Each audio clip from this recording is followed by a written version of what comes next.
We can play our whole deck and we win the game. GG. Hello YouTuber, welcome to this fine day. Today we are going to have a look at Jhoira, Weatherlight Captain and Historic Brawl. This deck aims to win by playing a ton of artifacts, drawing the deck and killing the opponent with Essence Flux Reservoir. So how does this thing work exactly? This is basically a storm deck where whenever you cast an historic spell, that is artifacts, legendaries or sagas, you draw a card when you have your commander on the battlefield. So now you basically put a few legends into your deck. Well, that's not your main focus, and you don't have any sagas, but artifacts, that's where it's at.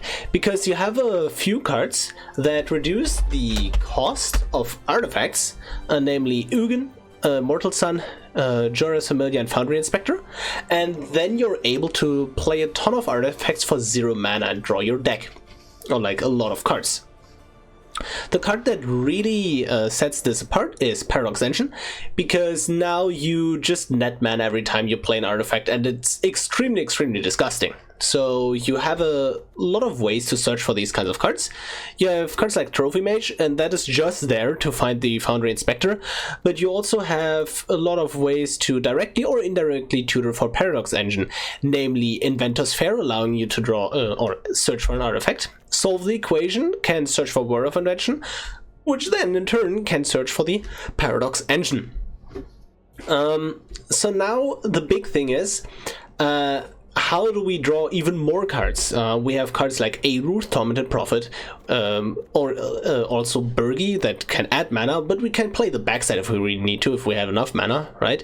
Teferi's Aegis Insight and Vidalgma Archmage draws additional cards. Paradoxical Outcome just draws a ton of cards as well as Mystic Forge, being able to play the artifacts off the top of the deck. And then we have a Spark Double, and Spark Double is kind of a cool one because it can copy Jhoira to draw additional cards, it can copy an Aruth to just really, well, I guess it doesn't work with Aruth, right? But we can just copy either something that draws us cards or something that adds us mana, and that is just really flexible and good. We also have Dragon Race Channeler and Artificer's Assistance that allow us to scry every time we play one of these artifacts. And now the big discussion of the deck takes place, because you have a choice to make how you want to storm off, and this is the big thing. You need a certain amount of 3 mana rocks for the Paradox Engine to work, but you have different stages of comboing off. First and foremost, if you have Paradox Engine, okay, that's like whatever, right? But if you don't have Paradox Engine and you have no cost reduction whatsoever, these mana rocks can help you just set up future turns. Whereas these 1 mana ones cost 1, and these 2 mana draw 2 effects. These are basically 2 mana draw 2 effects. If you have 1 cost reduces, these any 1 mana artifacts comes incredibly valuable, because they are free. They're literally free, and then you can draw 2 cards for 1 mana, or you can just draw 1 card for 2 mana, because these rocks all come into play untapped and can tap themselves. So it's kind of a toss-up what you really want, because during combo turns these rocks are just slightly worse than the 2 mana draw 2s, but outside of the combos and with Paradox also in mind, these are kind of better in a way, but you have to strike a balance. If you're at 3 cost reduction, these are insane, because they're literally rituals that draw your cards, and it's just nutty. So yeah, I have decided to not play all the mana rocks, and I've decided to not play all the draw cards. I do, however, while I've cut a lot of the 2 mana draw 1 artifacts, I have decided to play cards like Scroll of Avacyn, because these effectively, if you have 2 cost reduction, these are just worse than the draw 2 mana draw 2. Or draw 1, however you want to look at it, right? But if you have only 1 cost reducer, these are better, because I can just pay them on later to draw an additional cards, but for the time, in that very moment, they cost 0 and draw me a card, and so that's pretty amazing. And I'd argue that if you already have 2 cost reducers on the field, you don't worry too much about the rest, like that. at the end of the day, that's kind of nitpicky that you're like, okay, then there's basically the situations where you're like, okay, I needed a 2 mana draw 1 card instead of the 1 mana and then 1 to sacrifice to draw a card. Like, those situations are not that common, I think. As the rest of the decks, we basically play a lot of 1 mana protection. Something like Essence Flux can blink our Jhoira in response to removal, right? Miscast, Swan Song, all those are 1 mana ways to protect Jhoira, because we want to get Jhoira out as soon as possible, and so we can afford to then go ahead and play Jhoira with 5 mana up, but with 6 mana up, it's kind of getting it's stretching it a little bit. Also, we have 2 affinity cards in the format. I'm not only playing one of them, and that is Thought Monitor.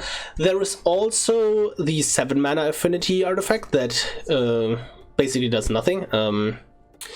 But 7 is just so much to ask for that I feel like the Thought Monitor is more often than not costing like 2 mana early in the combo, and then I can warrant the draw 2 cards effect, but like 1 mana it's getting this to a theoretical 0 mana is actually not that easy as one might think. And if you're late into the combo, then you don't need to have this cost 0 anyways, right?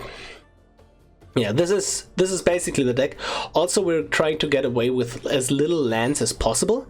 We are playing 31 lands plus 2 double face lands plus a couple of artifacts that fetch us lands out of the deck, like Renegade Map and Traveler's Amulet.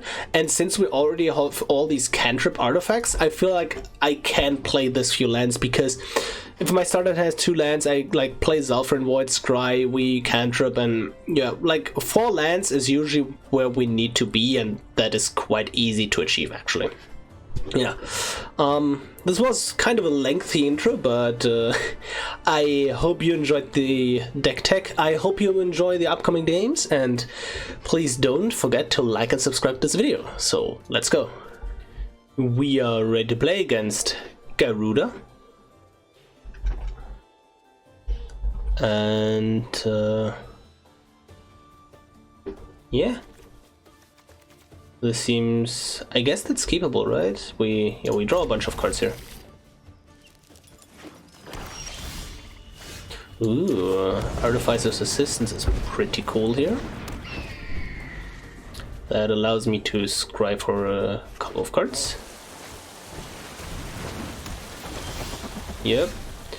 And now, sure, Terrarion. That's not a land. That is not a land. Yep, and pass turn. And next turn we can, like, we draw a regular card, we can scry with the lantern, we can draw a ton of cards here. Okay, yeah, perfect. Perfect. Now, Orazca Relic. That's not a land. And we oh, the interesting. We can't since there is no card in graveyard, we can't actually sacrifice the Scrabbling Claws. So I should have for sure went with the Soulguard Lantern first here. Ooh, that's an Signet is a really good one though. And if they're Garuda, I guess they are going to destroy my Jhoira earlier. Now let's bottom it. Signet is really good though, don't get me wrong. Okay.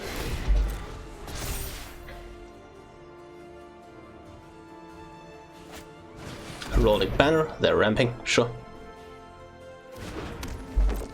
And I guess they have a counterspell for Jhoira. So if I had 1 more mana, I would just flash in Jhoira at their end step.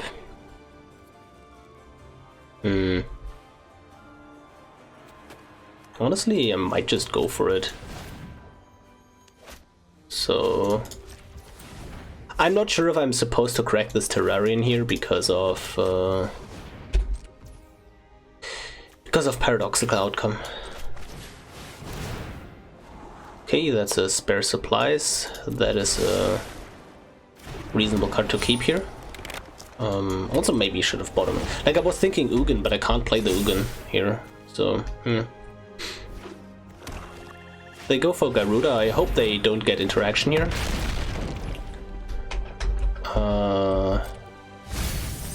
Yeah, they get priority for before anything is happening, right? Yeah.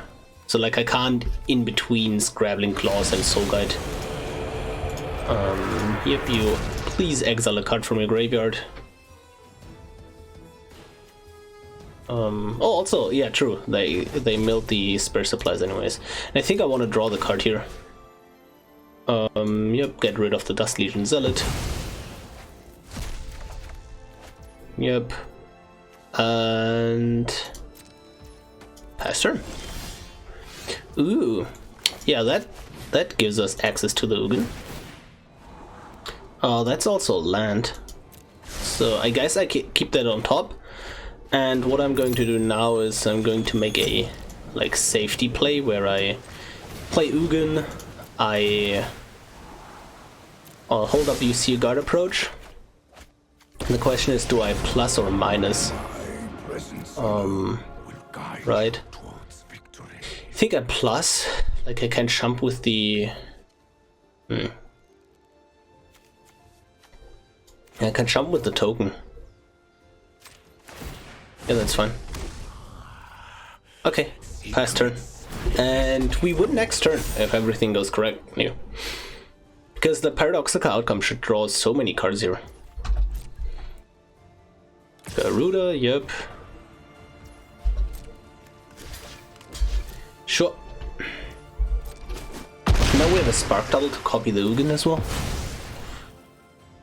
That's pretty good. Let's see. What big mean fatty are you going to play? Oh yeah, perfect. Just the Skyclave Relic, and that should be game. So now we float, and I think we paradoxical outcome for. I think we paradoxical outcome the Artificer's Assistant as well, just to draw additional cards. Yeah, seems good. Oh no, wait. This is non-token, right? So I can't plus Ugin and then. Okay. I was about to say I can't plus Ugin and then return the token to get the card. Okay, we need to hurry up here. So now we go with Mox Amber. Draw a card. So how many cards do we need? I think I like going with the Spark Double on Ugin, because now I'm netting mana with cards like Ladder of Acceptance, yep, Dragon Rage Channeler, netting mana, and we have to go. Okay, they surrender, but basically we're just drawing a ton of cards now. We are netting mana, and yeah, GG. We are ready to play against Kroxa, and this should be a difficult matchup, because Kroxa is usually more control-oriented from what I've seen, and yeah, not the greatest. This is a pretty good hand though. Like we have Graveyard Hate, we have Sleeper Start to cantrip, we have Cultivator's Caravan to ramp us, we have the Thought Mother for later. Should be pretty nice here. Oh yeah, we start with a Dragon Rage Channeler. Yeah, let's do that. Let's do that. I assume they'd kill it, but I think that's fine. Conspiracy theories, so they're madness, I assume. Pretty cool. Sleeper Dart. Oh, I kind of really like this. We already have our lands, so the Usia God approach fits perfectly into our curve, because we're going to ramp and then we're at 5 mana at turn 4, allowing us to also then protect our cards here. This is an interesting discard. I really need to hit my land drops, but this Grappling Claws is kind of tempting, not gonna lie. It's basically Scrabbling Cross for this Thought Monitor. I think I don't need the Thought Monitor. Don't have enough artifacts right now.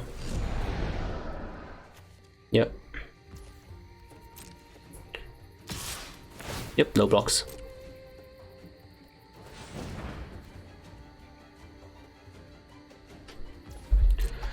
Ooh. Interesting. They didn't want to discard any of their cards. Yep. Cultivator's Caravan. Don't need that land, I think. Because especially since I can do this again. Aether Flux. So Aether Flux is an interesting card. It is a win condition. And we're kind of lacking other win conditions. But we can bottom it, because if we pop off in our turns, while we still have a land drop to make, we can just get Buried Ruin and in the same turn play the Ruin, get Aether Flux back. I think I keep it on top, and then if they have a discard spell, that's kind of fine, right? Sure, I'm swinging, doesn't matter, but I'm not blocking with the Dragonite Channeler anyway, so yeah, sure.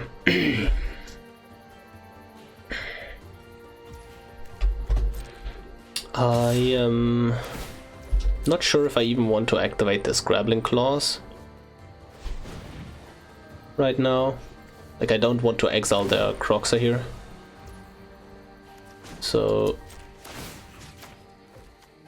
yeah, now discard. Now they have a choice of exiling Croxa or exiling the Liliana Steward. Okay, they went with the Steward. That's pretty good.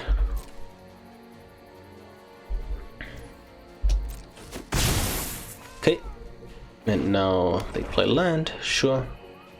One thing to note is... this is kind of awful, isn't it? Yeah, okay. Now we gotta do some other stuff. I was like... that the... Ooh. I was going to say that... the Aether Flux is also useful by itself in this matchup, because the way they win is reduce our health to 0, but like over time. Sure, okay, how do we win from here? We just drew the Parox, but like the game is not lost for sure. So sure, you now exile. Yep. Also should have Scrabbling Claws in the end step. Well, doesn't matter too much. I still think we can win this. It's just unconventional, so to say. Well, this is the Cultivator's Caravan beatdown, I guess. Yep. And end turn. Yeah, this is going to be interesting. We can win with Ugin. Thought Monitor beatdown is off the table. Okay, Croxa.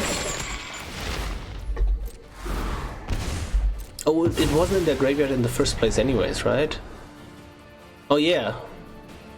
Because, okay, I saw just this, right? But now it's actually in the graveyard, right? Yeah, now it's actually in the graveyard. Oh, this is so confusing.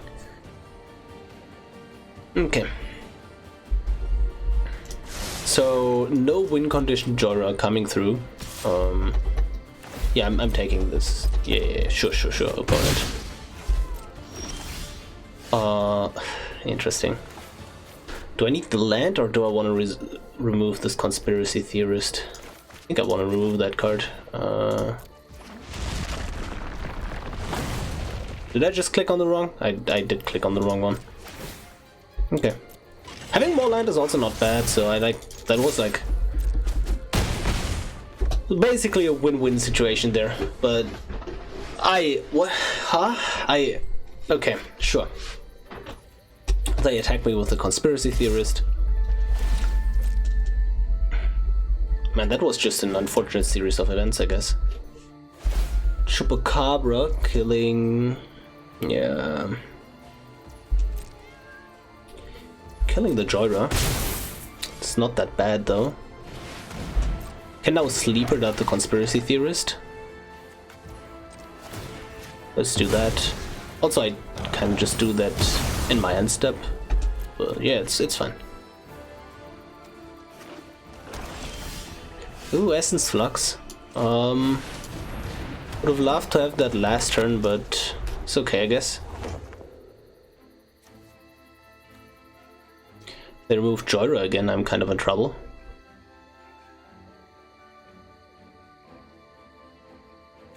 So I guess it was right to play this as a land. I think it's pretty much impossible for them to not have removal for Jhoira here, right? And if they have removal for Jhoira, I'm kind of in trouble. I can still top deck Ugin, the 6 mana one. That just plussing every turn is so much value. Crux of Fate. Sure, they bought one of us. Yep. Come back here, Jhoira. Man, what was unfortunate there is that we have had a couple of turns where we had like Jhoira and nothing to do. Where like we top deck land back to back to back, and it was just not great, to be honest. Maybe I should have kept that land on top, right? Sure. They can't escape Croxa yet. Skull Raid. So they can it's 5 other cards, right? Yeah. Sure.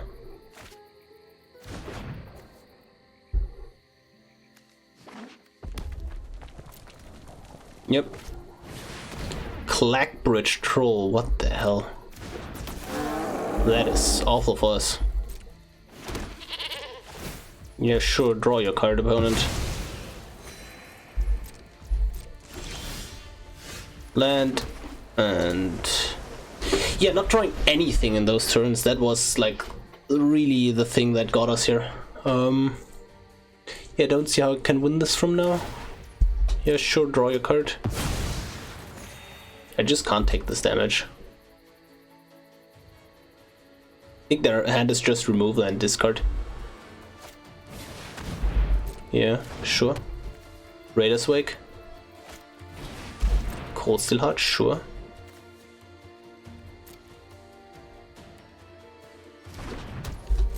Yep. Dragon Sword, okay.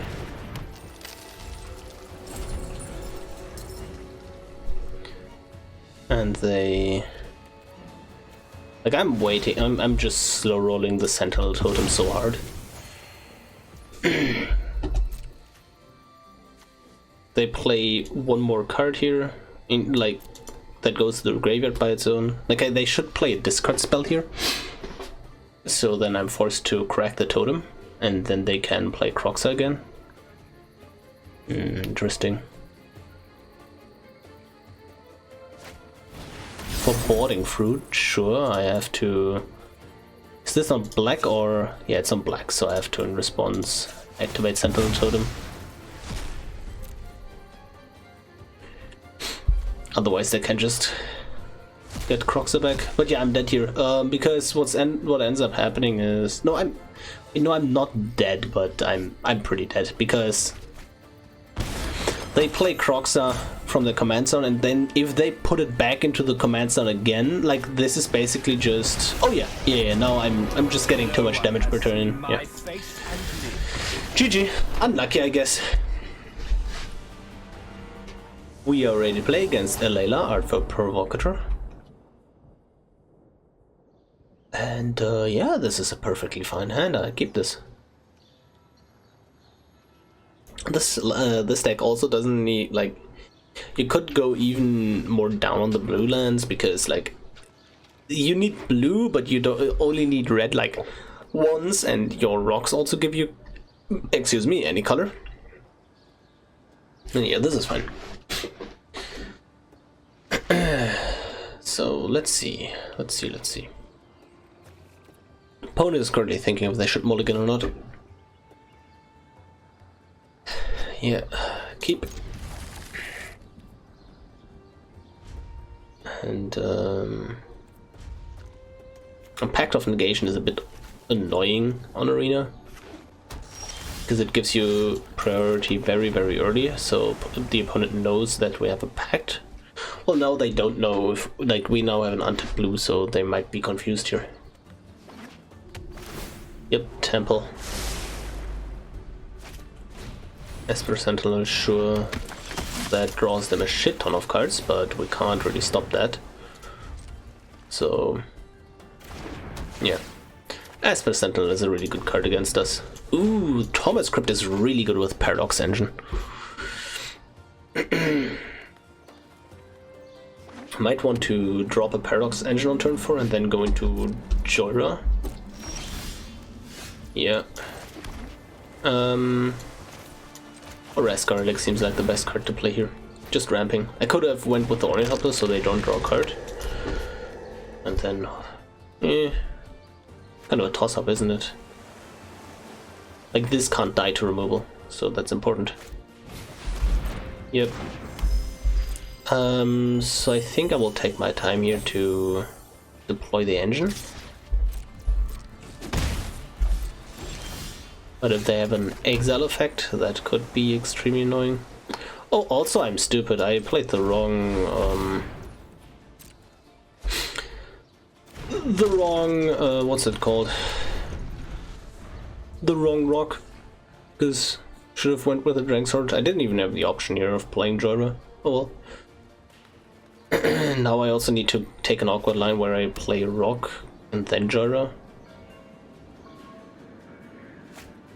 Seems awkward. Okay, Elspeth. Nightmare, sure. Birth of Meletis, sure. Okay, I think we're trying to go hard here. Like, that's a potential win. If we get like 1 or 2 cards that filter as well, it's like a red land would be a great draw here. That would allow us for some shenanigans. Oh wow, we're so good at magic, look at us. Yeah, Jhoira. Yep. Now, Dragon Sword. Yep. Sure, you can draw your card, opponent. I don't care. So now we go with a Thomas Crypt. Then, yep. Celestis. Yep. We have exactly 4 mana, so sure. Let's go with Ornithopter. Yep. We can still can't kick the Relic, but we can with the Jack-o'-lantern. Ooh, that's really good. So let's kick Relic first.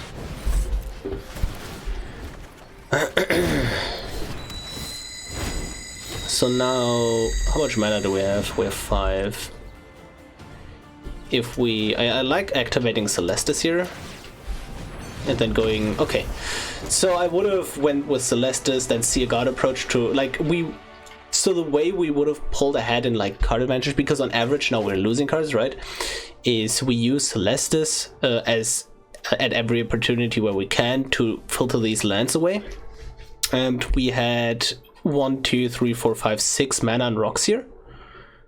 So that was really, like, we don't need cost reduction, right? Like, so like Trophy Mage would have searched for the Letter of Acceptance, for example, to draw a card. Like, because every single spell we play nets us 6 mana, we have enough mana, so we just get card draw, and then we would have done some cute things here with, like, you see a God approach, and then holding priority, and then floating mana, and then countering it with my own Pact of Negation to generate even more mana, and you sink that all into Celestis.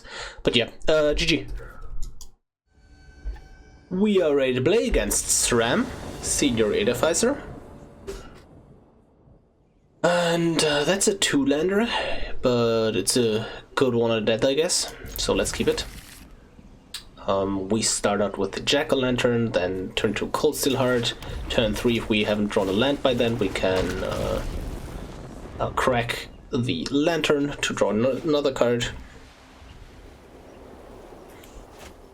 Fragmentize. Oh, that's an interesting one to get rid of, but sure. Unless they have so much And that's what I really fear, right? Unless they have so much artifact removal that they can just throw it out there. But maybe they just want to play it on curve. SRAM, sure. Celestis and then Relic, I guess. Because if we draw land next turn, we can go Jhoira and hold up the Essence Flux for it. Also, Essence Flux is pretty cool because we can blink our Thought Monitor. Or the tokens that we have from Ugin. That we can blink those to get the cards under it. We can blink our Spark Double if it's a creature currently to reset it to something else. Yeah, a bunch of cool options here. Okay, there is our land, and I think that means that we go with the Jhoira here. Seems pretty good. And then end step, we draw a card from Relic, or we use the Essence Flux, whatever we need. I assume they have removal in form of an... Oh, they're just going full Voltron here? That would be fine by me. But yeah, I assume they have a removal in form of like Swords to Plowshares or some enchantment. Yeah. Maybe they're waiting for us to tap out to use their swords. Sure. Sure, I guess I run into it. I really want to crack this Relic. Draw a card. Ooh, now we have triple protection. Solve the equation. If we draw one land off of this foundry, we can play it. Otherwise, solve the equation. Man, we just really need to draw action, right? Yeah. Ooh. That's interesting. Yeah, and I guess that qualifies as action. Also shouldn't have... I don't think it matters that we have both of them. Like, we can only play one of them, that's what I mean. Paladin Shield, sure. They attach it to SRAM.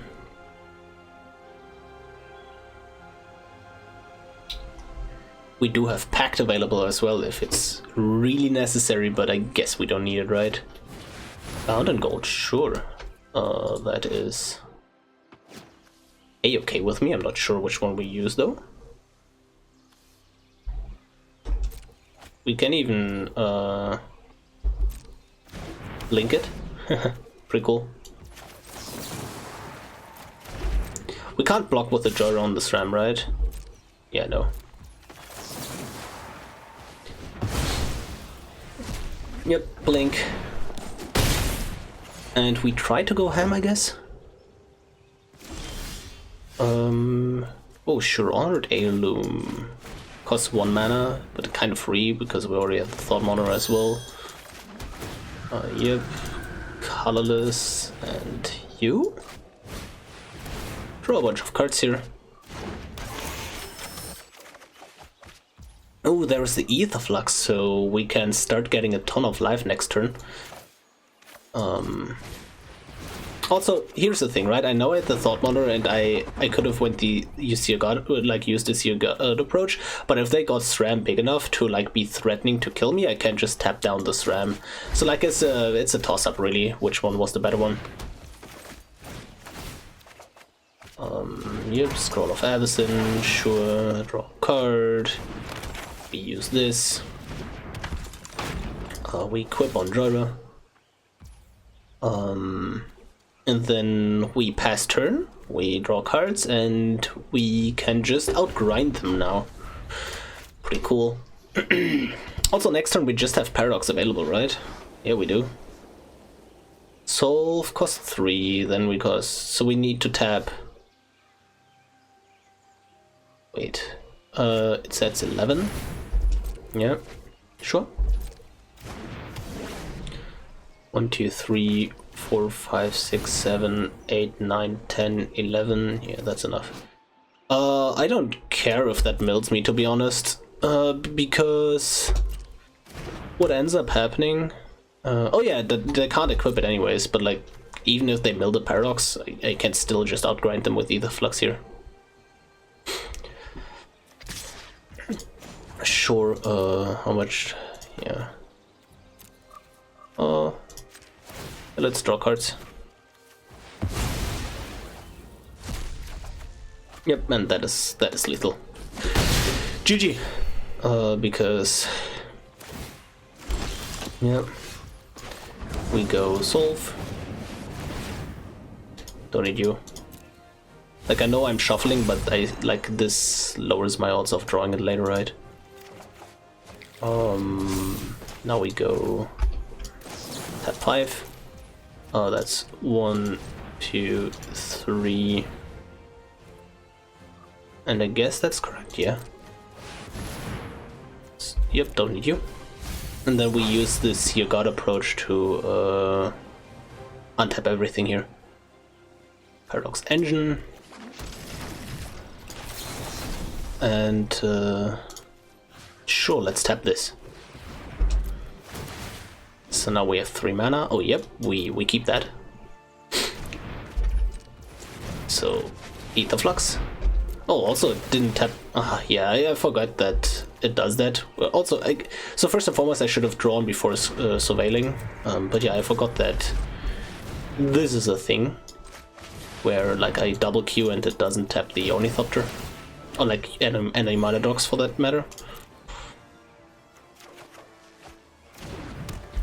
So, but it doesn't matter which we tap it for, right? And now we just draw a shit ton of cards here whenever we play an artifact, right? So, yep. Aruth, and now... Wait, how do we order this?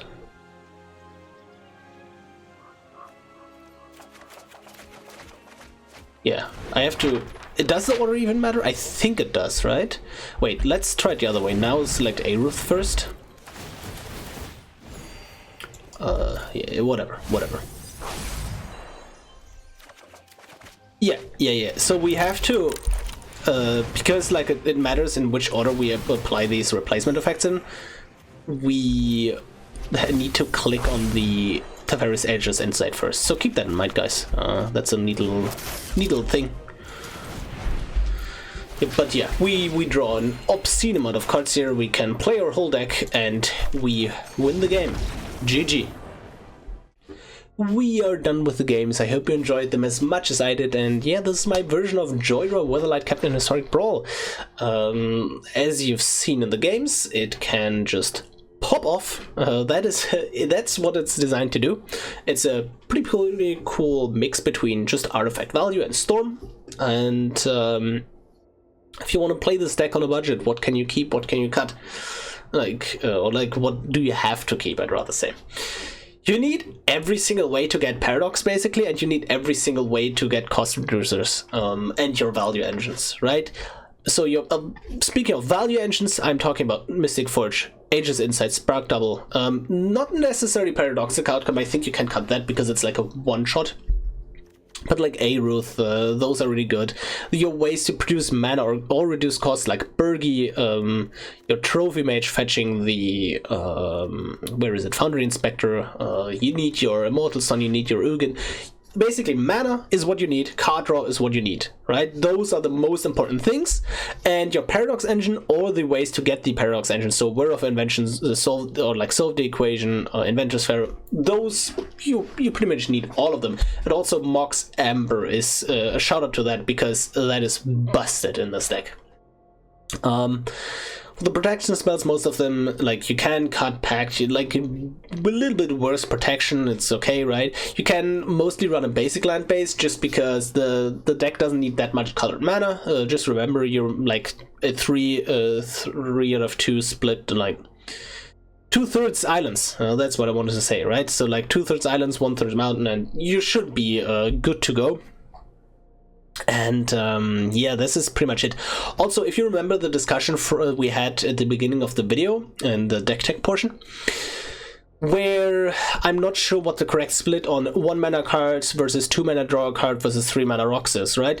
You can just like cut some of the rocks, like Cultivator's Caravan, and get a colorless rock in there. Those are obviously not as good, but the deck should still function. And then you also don't need cards like Eye of Magna, and there are still plenty of 2-mana draw ones that I haven't included yet. And then you can just mix and match, basically. Again, there are like 4 or 5 2-mana draw ones I haven't included. You can just add those. You can just cut some of the more obscure ones on 1 mana. Also, yeah, I just noticed they're all commons and uncommon anyway, so that should be good for your budget, right?